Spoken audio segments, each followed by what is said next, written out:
the Auburn Blitz Podcast, your direct source for all Auburn all the time with Brett Pritchard, Faith Richardson, and Randy Lee.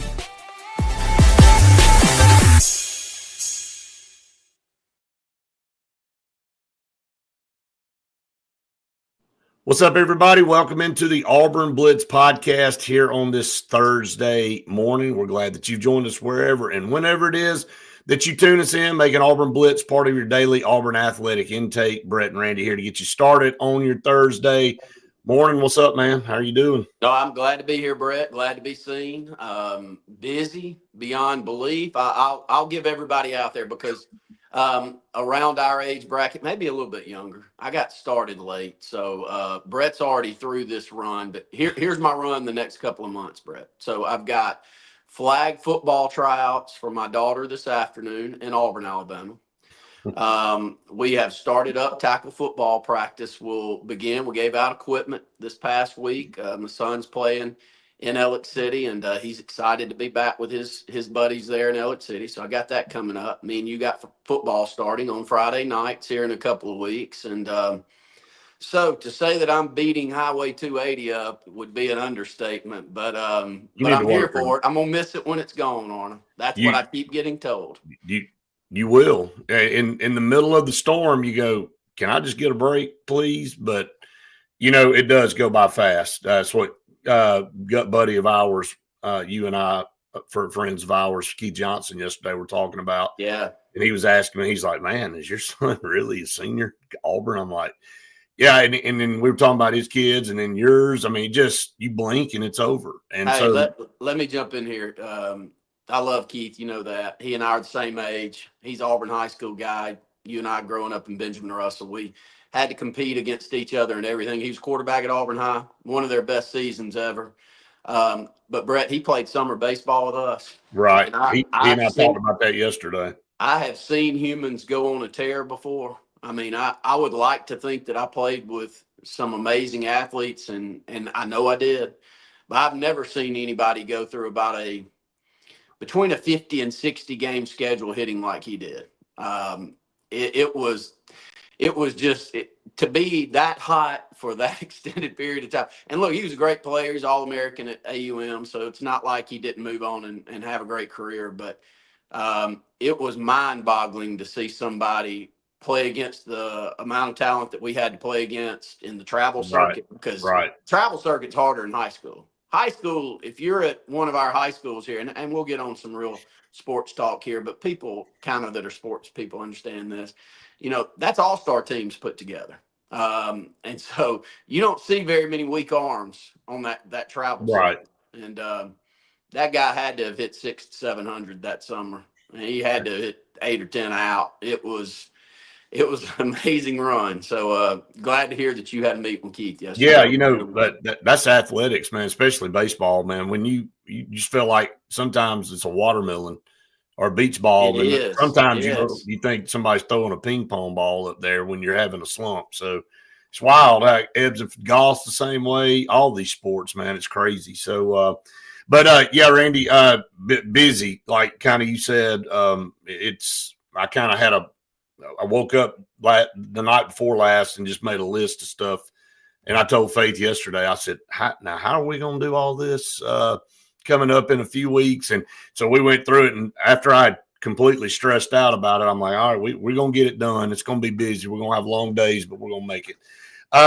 Yesterday started fall camp for Auburn. We had the press conference with Coach Freeze, and, you know, nothing major, that came out of that. He just kind of gave his, where we are at this point. And then really most of it was questions from the media. And, I think that, several things got addressed. The number one, Jason Caldwell asked him right out of the gate. And Jason told me the day before, he said, I'm going to ask him right out of the gate about Malcolm because we just want to know. And, and he made it very clear that it wasn't his decision or John Cohen's. It was Auburn University's decision. They went through the investigation and they didn't find anything that warranted him being suspended. So they said he's fully ready to go. And now he'll have a hearing from the legal system that got bumped up to the 8th from the 13th. So, I don't know how you want to read into that, but if you're bumping a hearing up, you're trying to get to a resolution faster, or maybe they think there's no need to carry this out another week. So I saw him on the field, Faith, and I saw him on the field yesterday warming up, Randy. I mean, he looked in good spirits.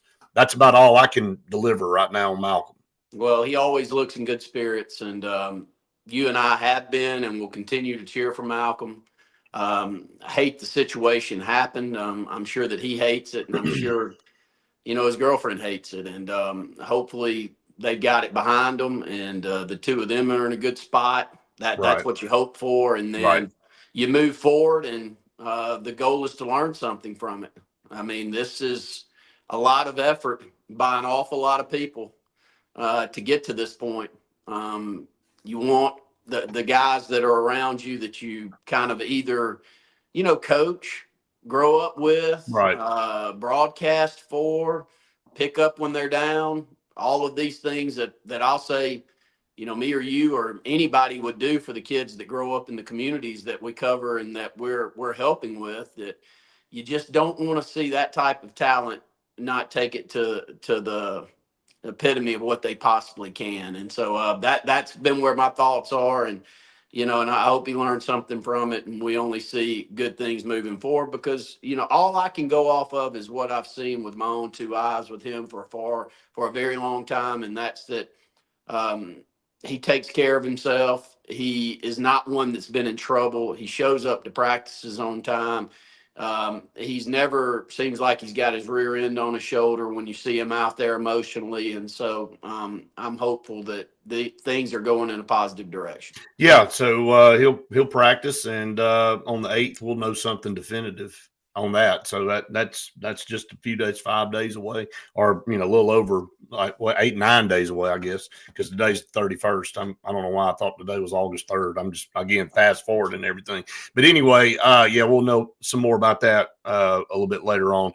In the midst of all this, Auburn's got to get ready for a game in less than a month. And Baylor is a very, very good football team with Sawyer Robertson returning as the starting quarterback. They have the two best running backs in the Big 12 returning in the backfield. Offense wasn't a problem for them last year. It was defense. Dave Aranda is a defensive-minded coach, so he went out in the portal and he tried to cure some of the L's that they had on defense. Like, they couldn't stop anybody. I mean, you go back and you look at their scores, it's very obvious. So if they button that defense up, they're going to be a tough team. I mean, they're already going to be a tough team, but if they button that defense up, they're going to be a more complete team, and they could be a team that could be in the talk of a playoff at the end of the year based on their schedule and the talent they have. So, right out of the gate, Auburn's got a great roster. I've got somewhere I want to go with this here in a little bit with you on the roster, but it's all on paper. You got to go get it done. It's a Friday night. It's going to be in their stadium. It's going to be a tough task. It is. It's a tough draw. But as an Auburn fan, let me give you my thoughts on a head coach and what they're known for. Doesn't always end up playing out that way. You go back to Gus Malzahn, known for offense, first couple of years, unbelievable offenses, mediocre defenses, and then the rest of his regime was the direct opposite. I would say the defense outperformed the offense year in and year out from there forward outside of 2017. Brian Harsin, good on the defensive side of the ball, terrible offensively. And so far, Hugh Freeze, good on the defensive side of the ball, not good at all on the offensive side of the ball. Right. So just because he's known as a defensive guy doesn't mean that certain programs don't have a stigma of being a certain way that they play. And a head coach can't change that culture overnight, Brett. So I'm hopeful that DJ Durkin will have a really good game plan, and I think he will. And I think Auburn will slow him down just enough. Yep. And on the offensive side, that's where Auburn's problem is. Look, we're talented. We got a quarterback room that I think is better than we've had since Hugh Freeze has been there, and better than we've had in quite some time. Period. But it's got to show up, and it's going to be because you're not going to just completely shut a team with that much firepower down at their home field. So we've got to reasonably score in the upper 20s to get to 30. And I don't think that's asking too much with a defense like Baylor had last year. But we can beat around the bushes here.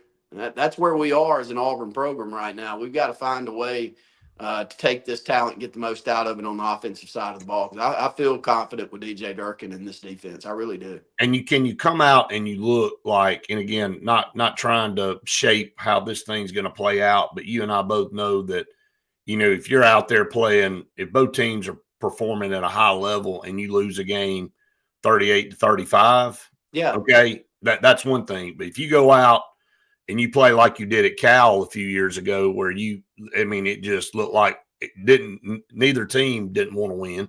And it was like, who's going to accidentally make a play and win the game?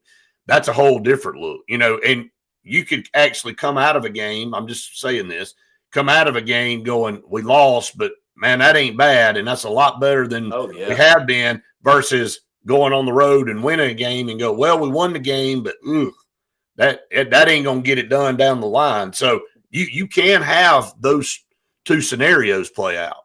Oh, absolutely. And I don't think that us Auburn fans are unrealistic when it comes into that. Now, would you rather win? Of course. But of course. Our problem over the last 5 to maybe even call it longer than that, outside of a year in or a year out here where we haven't, is even when we get through some wins, my eyes tell me that there are some really bad ones coming.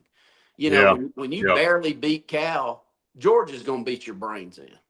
When you barely beat a Washington team to start the season, they're a top 20. But you got to. What's the difference between Washington and Alabama and Georgia? Tremendous, right? Tremendous difference. If Washington was the equal to what we've got to play week in and week out once SEC play starts, they'd be winning national championships too. Right. And they have played in one, but they, for the most part, have been probably in the I'd call it maybe above average, maybe a little above average. Above average in another conference, an average SEC team. Yeah. So you get my point. There has to be a certain point where you go 2008 Alabama versus Clemson to start the season. Can you come out and make a statement like that? Do you remember that game, Brett? Vividly. There has been statement games in my lifetime where I go, oh gosh, this program right here, you're not going to want any of that for a while.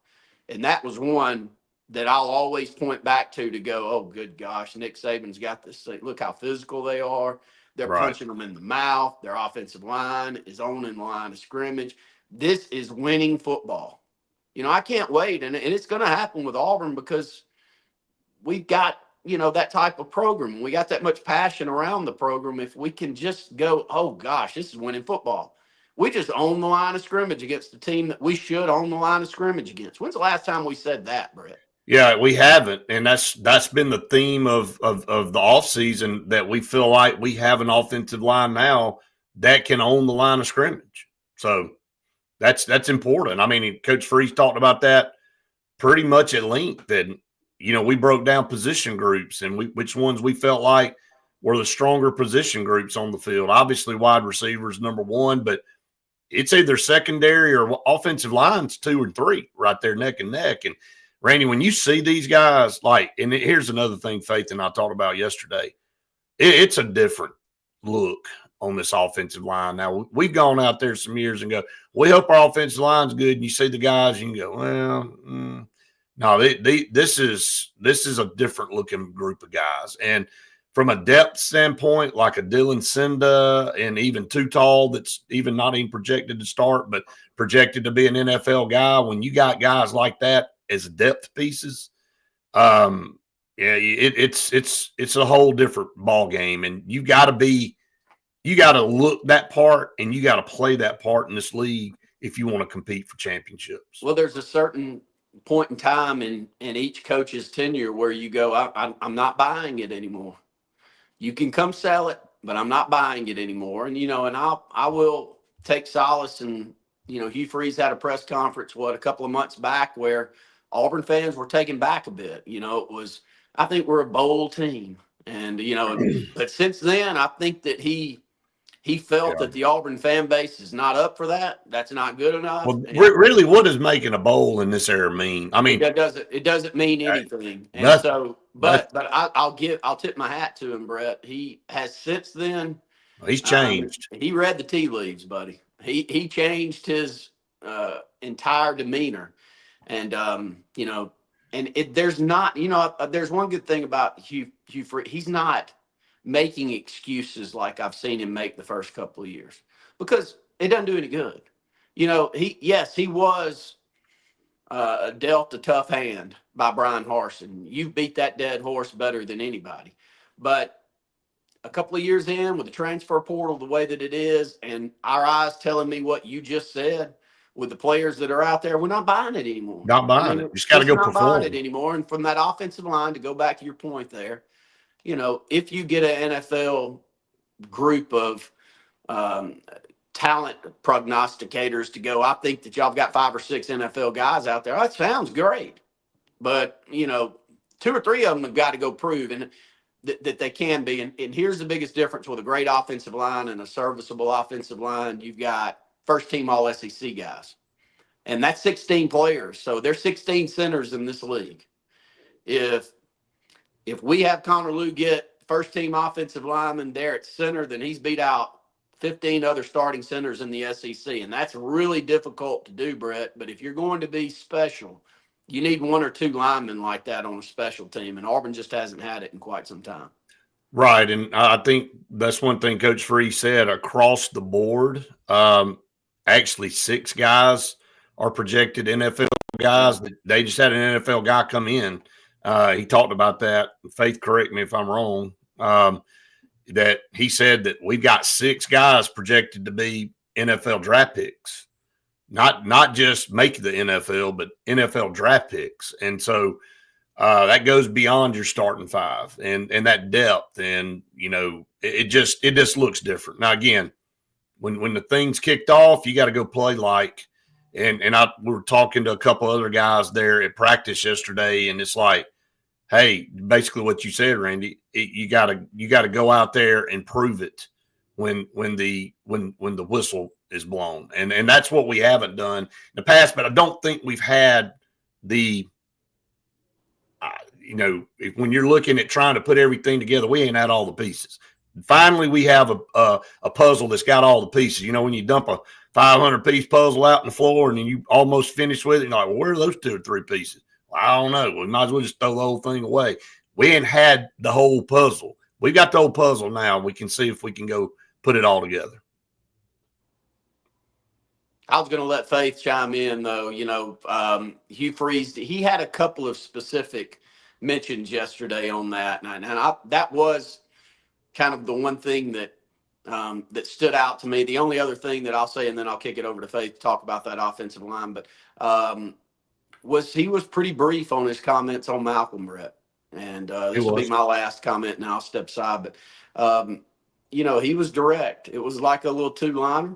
The university's made their decision. They're going to put him out there. And, it's almost like he mentally, and you could see the light turn off, like, shut your mouth. Yeah, he's prepared.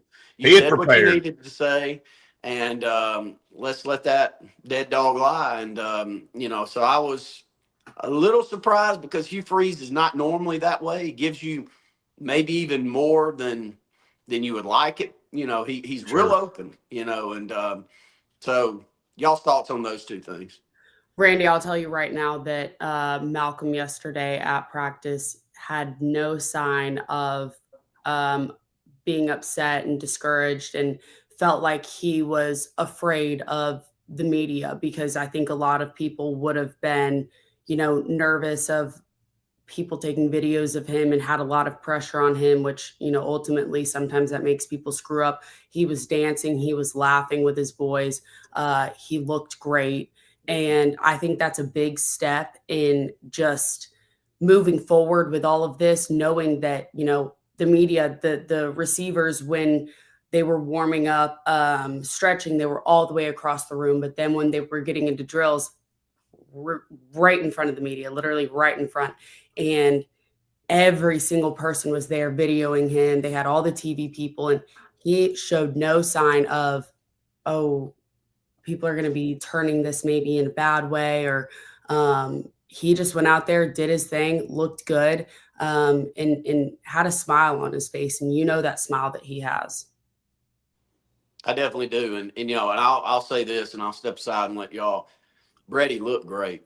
I mean, I've been impressed with the way that he plays for a while. But, you go back to, say, his junior year in high school. Not big legs, not any of the strength that you see him with now. But, I see him standing out there and I tip my hat to this Auburn strength and conditioning group because he's not a muscled up guy. He's a toned up guy, but he's not a muscled up guy. But if you add that to the athleticism, you can potentially get greatness. So I've seen him a long time, and we've called a lot of his ball games, and he looked better than I've ever seen him in pictures yesterday. So I hope that parlays to the play out there on the field. And I'll step aside. I know y'all are busy. They're all over the map, y'all. Not only are these two covering Auburn football, but we are knee deep in the Alabama High School Athletic Association. There's a lot of news coming out with that. So kind of stay tuned in. That's where I'm about to step over and make some posts on our AHSA radio network platform. Some new things potentially down the line with the Super 7. Some new talk on the basketball finals and a new format there for the playoffs, Brett. So we'll talk about that. And then y'all are covering media days over in East Alabama. And some of the top talent in the country is in East Alabama. And so stay tuned in. We've got, videos, we've got photos, we've got all kinds of content that will be posted from that. But until then, if you need some signage, Brett, we were out at Benjamin Russell yesterday putting up the new video board. Yes. That was a project, to say the least, to try to get from that parking lot over to where that video board Hey, I'm just glad y'all didn't drop that. Well, it's some are easier when you're able to pull it right up to a certain spot, but when you got to move it like you do at the Sportplex, you saw it, Brett. Not easy. But we've got a number of those projects going on around the state. So if you're a high school looking for, a scoreboard, video board, if you need an entrance level sign on the digital side, we can help you with that, and all signage from start to finish. I had somebody call me yesterday and say, I see y'all doing all these big projects. Can y'all do me an 18 by 24? Is that something y'all even care about doing anymore? Hell, yes. Like that's where we started. Just because you see us putting a video board up doesn't mean we're unwilling to now do your yard sign. Yes, we can do that. 256-825-0197. Y'all have a great day. Maybe we need to start saying no job too big or too small for Sign Source. They do that for Jay Smith, right? You do realize that we've got a new great partnership coming on board with us with R&B. Henderson and Coker will be the marketing partners for that business moving forward. And I'm sure they get the same thing, Brett. I'm sure they do. From a remodel job to a pier fix or a seawall update, whatever, you're going to get calls about things that maybe you don't want to do. But then there are things that are right there in your honey hole, and you go, who decided that I wouldn't print a 4x8 Coroplast sign for you to put up out? Like, where did that start? And exactly. No, but yeah, we'll stay in here with our podcast and hang in there with us. Is that a dog, Brett? Yes, it's Copper. So okay. Yeah. All right, I'll be tuning in. All right, thanks, buddy. Yep, Copper had enough. So he heard the garage door downstairs and he's gone. So, well, it's okay because I keep seeing Lucy run back and forth with either a carrot or a corn on the cob. So not real carrots and corns on the cob, just the big, huge toy. So yeah, it was, it was a wild day yesterday, busy day from start to finish, which just is a prelude to what we've got coming up down the line. So we do have a lot going on, and it's been great. SEC Media Days a couple of weeks ago to high school Media Days the last 2 weeks. And just an update, Faith, tell everybody, caught up with Jaquez Wilkes yesterday and just kind of shared that. I know everybody knows you sat down with him a couple of months ago, but since then he's committed to Auburn, and just kind of what did you take away from him yesterday? I love talking to Jaquez. I think he's a stand-up kid who's got so much potential at the collegiate level, especially at Auburn. And he's excited to go ahead and get there, and not looking past this senior season for sure. Wadley with the new coach and everything like that. So, but again, just a great kid. He doesn't look like he's lost any weight, doesn't look like he's put on much of any weight, but just big. I forget how tall he is because in my interview with him, we were sitting down. And this one, I was standing next to him, and oh my gosh, I feel completely like a little tiny kid. Big guy. So, yeah, I mean, I had a great time catching up with him, and yeah. I get the vibes from Jaquez that he's a soft-spoken guy, but mentally he's heard the chatter of, hey, you play at a 1A school, and I showed you some stuff, and you had already seen some stuff on some social media posts. Well, other schools decided to go in another direction. It's easy to say that when after somebody makes a decision, and I just think he hears all that, and he looks like a guy that is ready to explode and is ready to show everybody, look, not only do I belong here, and not only am I a top 5 player for a reason, I'm about to show everybody, over the next several years what type of player I can be. And, you ask him about personal goals, what does he want to do personally? And I think he said, 2,000 yards and something like and that. 150 tackles. 150 tackles, and asking him what it's like playing running back at a 1A school, being the size that he is. Right. Because again, you're just gonna beeline straight through. Nobody's able to stop him. And I think he is looking forward to switching up and being in a more competitive scene once he gets to college. Right. And that's a really good segue for him to say that he's wanting to put in the work, and he's excited to, go and be against the bigger competition when he gets to Auburn. Definitely so. Definitely so.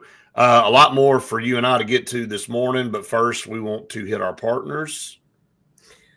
Yes, Cincy Green, for air that's cool and clean. Call on Cincy Green. They are the carrier experts in the state of Alabama, proud supporter of Auburn athletics and a proud supporter of the Auburn Blitz podcast.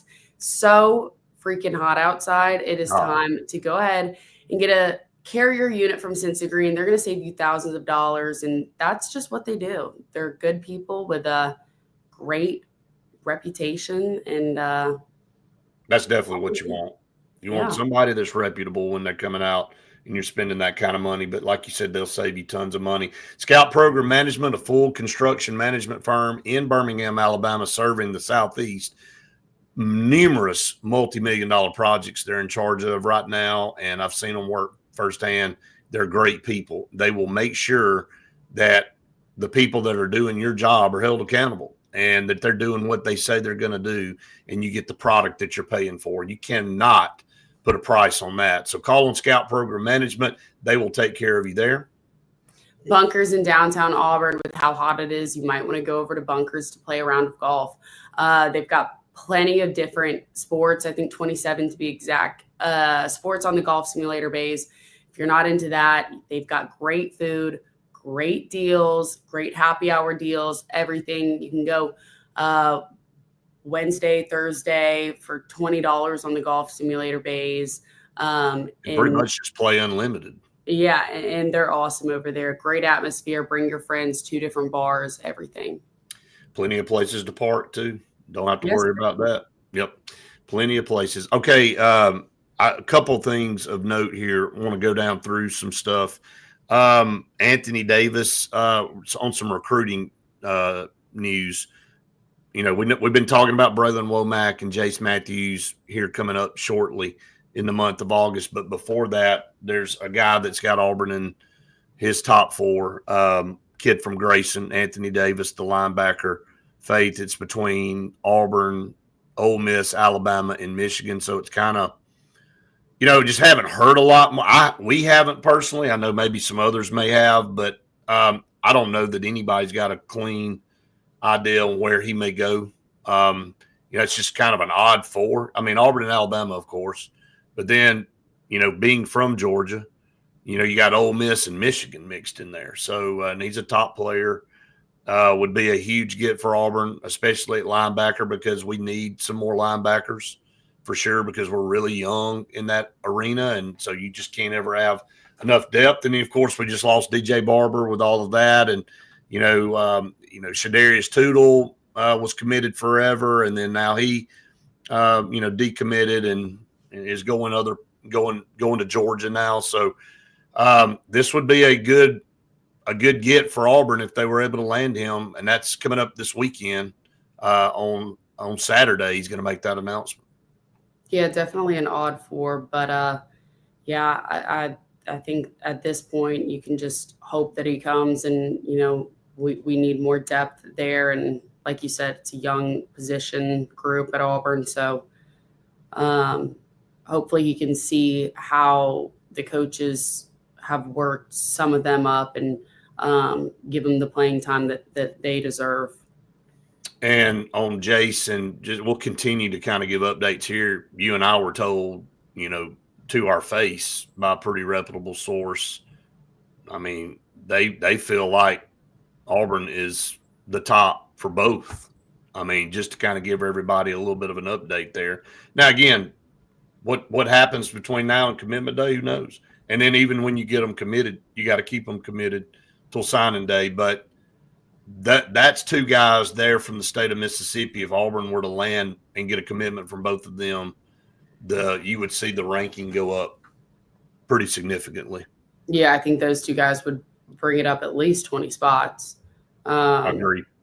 But yeah, again, they're later in the month of August that they commit. And so we're just hoping that, tomorrow's a big day with the on paper offers, and who knows, maybe that's going to open some doors with them. And a big day for anybody other than Auburn. Auburn's the only school I heard talk about August 1st. I mean, I even had people going from other schools going, what's going on August 1st? What are y'all talking about down there? I'm like, man, I don't know. I'm like, whatever. So, but anyway, just a little bit of a recruiting tidbit there for you, what we kind of know right now on that. So, Glenn said Texas has a statement game against Ohio State. Yeah, no doubt. That first weekend is going to be crazy with good games, starting on that Friday with Auburn, and then Saturday all the way into Labor Day on Monday, games all throughout the weekend. So, War Eagle to you, Jonathan. Glenn said number 4 makes SEC special teams player of the year at the end or end of the year. I mean, I think he'll be on that. We saw him yesterday with Eric Singleton and a couple other guys back there, returning punts. And, you and I did the pre-recorded lunch show for today, so people will hear our take a lot in depth on what Hugh Freeze said. We won't dive into that. If you want to watch today at lunch, Faith and I go into detail throughout his whole press conference and kind of break down what he said and all of that. So I want to shift over and talk about more what we saw yesterday in about the 45 to 50 minutes that we had. And I think you and I agreed that the lines of scrimmage stood out to us physically. Again, you made mention to me, you're like, man, this offensive line group just looks different. And I know we saw them in spring, but we didn't see them in spring. We didn't see all of them. Some of them were hurt. Some of them were out. And during that time from spring to now, what they've done in the weight room and the transformation is just wild. It almost looked like new guys out there. They were massive. Walking right in front of us, it was I don't even know how to describe it. They were so massive and so muscular that, seeing the offensive line last year up close, it does not feel the same at all. And I think out there when they're practicing too, it does not look the same as they did last year. And hopefully that's going to be a good thing this year. Well, no, it's definitely got to be a better thing for sure. Yeah. And again, these guys are a year older, and you start seeing some guys that you had to rely on that were younger. And then, of course, you bring in some transfer portal guys, it makes a big difference. So we also go through in the show at lunch today some weight gains for some guys, some significant weight gains, and some that lost some weight. And I know one that definitely stood out to you on a loss yesterday was Tate Johnson, that is going to be going from an offensive line position to a tight end position. He lost upwards of over 15 pounds, and you could definitely tell it, maybe even more than that. I know they've got him listed at losing 15 plus pounds, but he looked like he may have. I mean, if I would have guessed, I'd say, man, that guy lost 25 pounds. Yeah, he looks great. And seeing him, he was doing a bunch, obviously, of cardio, warming up and practicing for that tight end position. And so you've got to, kind of lean out for that and just try to keep the muscle on you as, you're thinning out. And I mean, he looks jacked. His legs are massive, his arms. And it was good to see him because, we've talked about what Perry Thompson may be getting in at that tight end position. And I mean, he just doesn't have the frame that most tight ends have. Right. He's a little smaller, thinner. And I don't know, Tate Johnson might be a really good option at that tight end position. Brandon Frazier looked great. I was going to say, did he not just stand out above all of them though? That's just a big dude. He really has, and we said it yesterday, has the perfect tight end frame. And the best thing we can do is hope that he stays healthy again this year. So that, last year it was a deficit not having him. And hopefully this year he's going to stay healthy and be able to play well because we need him for sure. Definitely so. Definitely so. Let's get to a couple more of our partners here on the program. We'll be hanging out with Scott on Saturday, doing a little bit of filming on a gun class, Faith, that you will be part of. Yeah, I'm really excited for it. They've got all your firearm apparel and hunting needs. They sell and trade new and used firearms. They know every single thing when you walk in there. Dove season's coming up, so if you want to get ready for that. Also, it's always target season, clays, targets, everything like that. They've got literally everything, and all the guys in there know exactly what it is that you need, and they're going to be able to help you suggest multiple different things. 256-329-0080. And Oliver Ross, if you want to host a party, wedding, convention, tailgate, anything like that, Oliver Ross is certified and licensed bartenders where they're going to be able to take care of you, make sure that you've got everything that you can focus on, and they can focus on the bartending and make sure, that you don't have to worry about bartending along with your actual entertainment. Great people. They've been working great things. So if you've got any fall weddings or tailgates, anything, they're the ones to call. They're the experts. Everybody that we deal with, they're the expert in their field. So that's a good thing. So we know who to help you call on in those instances. All right, I sent something over to you earlier, and we've talked about the roster a ton, and we got to see them out there yesterday. And this is a healthy football team, save a couple of guys that are nursing some small stuff, but for the most part, going into fall camp, everybody's healthy. So what is the blue chip ratio? Teams with at least a 50% blue chip ratio, really dating back to the start of following 4 and 5 stars and ranking recruits, the national champion has had at least a 50% blue chip ratio. There may be some instances out there, some outliers, but to have a legitimate chance to win a national championship, you have to make this list first. Now, just because you make the list doesn't mean that you're going to win a national championship or even have a good season. But the stats show the national champions for the last however many years have had a 50% or more blue chip ratio. So I was interested to see this, and it kind of threw me back a little bit. But, there's only a handful of teams on this list. Is Auburn one of them, Faith? They are. They are. So, no, don't everybody clip this and say Brett and Faith said Auburn's going to win a national championship this year. Now, we've seen crazier things. I mean, we've seen what happened from 12 to 13.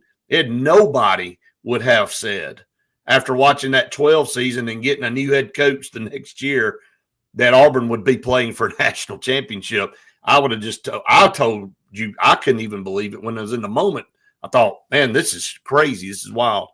But Auburn is on this list this year. They were on it last year. Okay. So just kind of, even though the roster wasn't up to speed, the roster is better. Who are some of the other teams, Faith, that are on this list? You got Texas, Tennessee, Alabama, Georgia, A&M, Oklahoma, Florida, Auburn, LSU.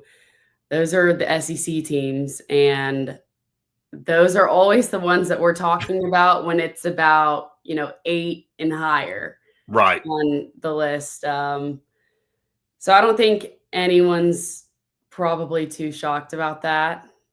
No, I don't think so. And then, the normal players outside of in other conferences, Penn State, Notre Dame, Ohio State, Oregon, Florida State, Miami, Southern Cal, Clemson.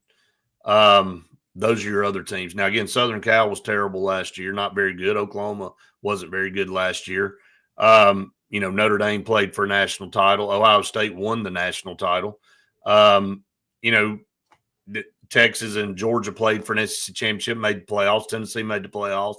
Alabama didn't make it, but they almost did. They were close. But, you look at this, you don't see an Ole Miss on here that went 9-3 last year. You don't see, but Auburn is on this list. And so, again, to just kind of add fuel to the fire, the roster is there.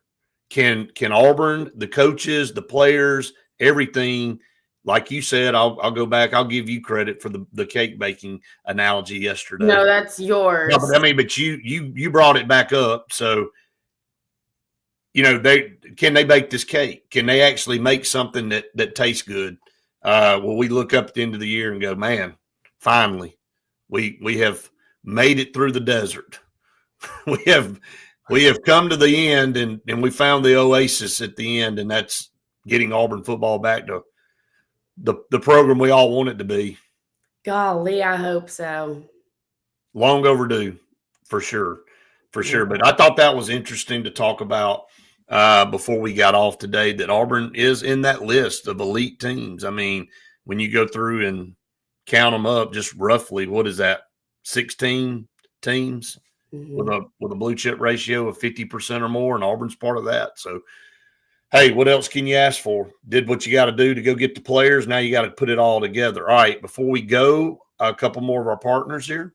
Old Number One Customs, if you've got an outdoor living space, master bath, kitchen, anything that needs a renovation, Old Number One Customs is going to be the people that you want to call. They're going to be able to get in and out of there in just 2 weeks when the renovation starts. And that's a big deal, especially, you've got the fall coming up and your kids are going to be going back to school. You might as well go ahead and do it while they are in school. And again, just 2 weeks. It's crazy. Yeah, get it done. And I know 2 weeks seems crazy, but they can. They've proven that. Call them 334-752-6162. JFA Blue Plumbing. If you want to have filtered water throughout your entire house, I don't know why you wouldn't. You want to get a Home Atlas water filter duo installed by JFA Blue Plumbing for only $15.99. You can't put a price on health and how important it is for your whole entire family to have filtered water out of every single faucet. Call on them at 844-JFA Blue. All right, Faith, no media viewing today, but we'll have some players at the complex. They'll have players available, most days after practice. We'll be at some of those and some we won't, but for the most part, we'll be back next week with some more opportunity to watch practice, and we'll be a week closer to that first game. I mean, it's just going to keep rolling on by. And again, a lot of high school stuff that we got going on. We're really, really busy. We do want to remind everybody, we will be on location tomorrow, and it looks like at the Lucky bottle shop right down from where we were at Tessa's place, which is right there beside Mortgage Pro in that new strip mall down there where Big Fish Realty and all that is. You and I will be in the Lucky bottle shop, and they're actually wine tasting tomorrow night. They are, so we're going to be promoting that. So we're excited about that. Looking forward to being on location again at lunch tomorrow for that. So make sure you tune us in for that. And again, a lot going on, and just glad. I don't think we said it. We said on the show today at lunch. Just glad that the season's back, man. Just glad really football is back. So got a lot of substance to talk about now. So all right, Faith, take us home. I hope everybody has the best day ever. Do something good. And a big old War Eagle.